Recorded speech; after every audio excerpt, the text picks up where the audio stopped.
जी friends, अस्सलाम वालेकुम। उम्मीद है आप सब लोग खैरियत से होंगे। अच्छा, एक क्वेश्चन जो है वो बार बार आया है कि आप इंटरव्यू को कैसे क्रैक कर सकते हैं। देखिए, इंटरव्यू को क्रैक करने के लिए कई चीज़ें होती हैं, जिसमें आपकी बॉडी लैंग्वेज है, जिसमें आपकी कम्युनिकेशन है, आपका नॉलेज है, और ये सारे फैक्टर काउंट हो रहे होते हैं। लेकिन जो एक चीज़ मैं आपको बताने जा रहा हूँ कि ज़्यादातर जो इंटरव्यू होता है ना, वो कैंडिडेट के हाथ में होता है। यानी कि अगर कैंडिडेट चाहे ना कि जो मैं सोच रहा हूँ मेरे से वही क्वेश्चन जूरी करे, तो ये पॉसिबल है। स्पेशली जब एक दो लोग बैठे हों, ज्यादा पैनल हो तो उसके लिए एक और स्ट्रेटजी होती है। लेकिन अगर आपका वन टू वन इंटरव्यू हो रहा है और जो बंदा आपसे इंटरव्यू कर रहा है, अगर आप चाहें ना कि जो मैं चाह रहा हूँ वही क्वेश्चन आए आपसे, तो फिर ये वीडियो आपके लिए। इसमें आपने क्या करना होता है, अगर आप ये चाहते हैं तो आपने एक क्वेश्चन प्लांट करना होता है। एक टेक्निक है प्लांटिंग अ क्वेश्चन, और वो प्लांट करने में आपने तीन चीजों का ख्याल करना है। तो आप इंटरव्यू ऐसे लेके जाएंगे जैसे आप चाहेंगे। अब वो तीन चीजें क्या हैं कि आपने जो, अब क्वेश्चन प्लांट करने का क्या मतलब है, इसका मतलब ये है कि पहला क्वेश्चन तो यूजुअली ये होता है आपसे, वो आपके कंट्रोल में नहीं होता बेसिकली। लेकिन 99% पहला क्वेश्चन यही होता है कि इंट्रोड्यूस योरसेल्फ। जब आप इंट्रोड्यूस कर रहे होते हैं तो उस इंट्रोडक्शन में, यानी कि पहले आंसर के अंदर, ये आपका पहला आंसर है, आप इंट्रोड्यूस करवा रहे हैं, तो पहले आंसर के अंदर आपने वो चीज प्लांट कर देनी है।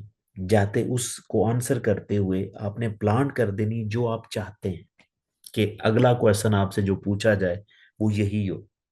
तो वो आपने प्लांट कर देना है पहले आंसर में। लेकिन जब आपने प्लांट करना है ना, तो उसके लिए आपने तीन चीजों का ख्याल करना है। जो क्वेश्चन आप प्लांट चाहते हैं ना, वो आपने बात ऐसी करनी है जो इनकम्प्लीट बात हो।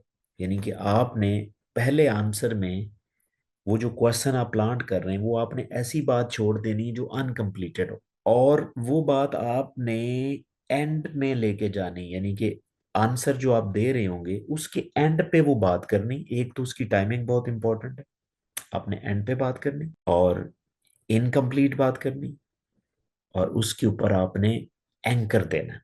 उसके ऊपर आप एंकर देना, तो आपसे वही क्वेश्चन किया जाएगा। फॉर एग्जाम्पल, आप एक थोड़ा सा हम डेमो कर लेते हैं। आप है, फर्ज करें आप ज्यूरी हैं, मैं, आप मेरे से ये पूछ रहे हैं कि प्लीज इंट्रोड्यूस योरसेल्फ।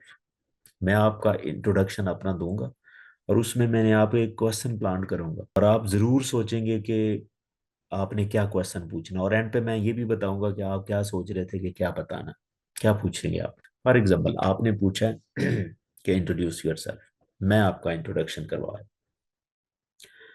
देखिए, my name is doctor Rafiq. Basically I am a neuropsychologist. I did my doctorate of neurosciences from University of Strasbourg, France. And before, I have a European Joint Master that was jointly by three European universities. And in addition to that, I have an advanced diploma in clinical hypnosis. And uh, in addition to that, I have also uh, certification in neuro linguistic programming. That is really, really an important approach in psychology and behavioral sciences. जी, अब ये मैंने, आपने देखा होगा कि ज्यादातर आपका question जो है वो एनएलपी से बनेगा, what is neuro linguistic programming, या आप हिप्नोसिस से रिलेटेड बात करेंगे। इन दो एरियाज में आप जरूर पूछेंगे कि ये क्या चीज है। क्यों मैंने आपको एनएलपी अनएक्सप्लेन छोड़ दिया और एंड पे बात की, और उसके ऊपर स्ट्रेस भी किया। तो अब जब आप एनएलपी की बात आप करेंगे, तो एनएलपी को बताते हुए जो मैं चाहूंगा कि मेरे से ये पूछा जाए, मैं उसको फिर ऐसे करूं। तो इसको हम कहते हैं प्लांटिंग अ क्वेश्चन। कि क्वेश्चन प्लांट करते हो आपने तीन चीजों का ख्याल रखना है, एंड पे लेके जाएं उसको, अनएक्सप्लेन करें, और उसके ऊपर स्ट्रेस, उसके ऊपर फोकस करें, उसके ऊपर ज्यादा आपकी टोन उसके ऊपर डिफरेंट हो जानी चाहिए। इसके पीछे साइंस क्या है? साइंस ये है कि जब एक चीज आप एंड पे लेके जाते हैं तो वो एग्जामिनर को वही याद होती है। बाकी पीछे बहुत कुछ आप जो बता चुके होते हैं वो भूल चुका होता है। जरूरी नहीं है, लेकिन मैं आपको 99% ये बात कर, कि वो यूजली आपकी बात से ही उठाता है। पहली बात ये कि क्वेश्चन वो ज्यादातर जो 99% लोग होते हैं वो क्वेश्चन आपकी बात से निकालते हैं, अनलेस कि उनके पास कोई रिटर्न एक क्वेश्चन ना हो, कोई फॉर्मेट ऑलरेडी ना बना पड़ा हो कि हमने ये चीजें पूछनी। लेकिन एक ओपन क्वेश्चंस के अंदर, एक एक अच्छे इंटरव्यूज के अंदर ये नहीं होता। नंबर वन ये चीज है कि वो एंड वाली चीज उठाएगा। नंबर दो, जो सुनने वाले की मेमोरी है ना, वो उस चीज को ज्यादा याद रखती है जो कंप्लीट बात ना हो। एक बात कंप्लीट होगी वो खत्म होगी। हमेशा हमेशा मेमोरी उस चीज के लिए तेज होती है जो जिसमें सस्पेंस हो, जिसमें कंप्लीट बात ना हुई।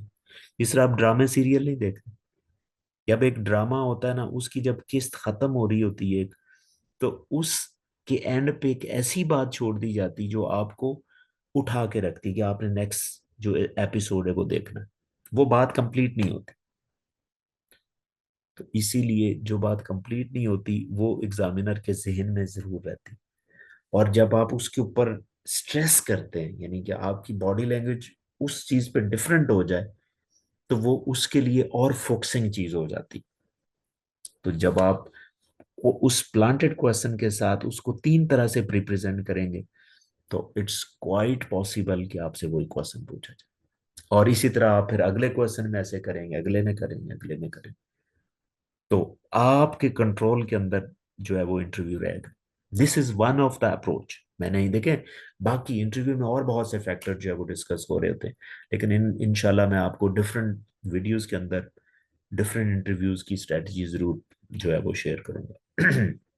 But still, if you have any question, please write me in the comment section and definitely I will answer. Thank you.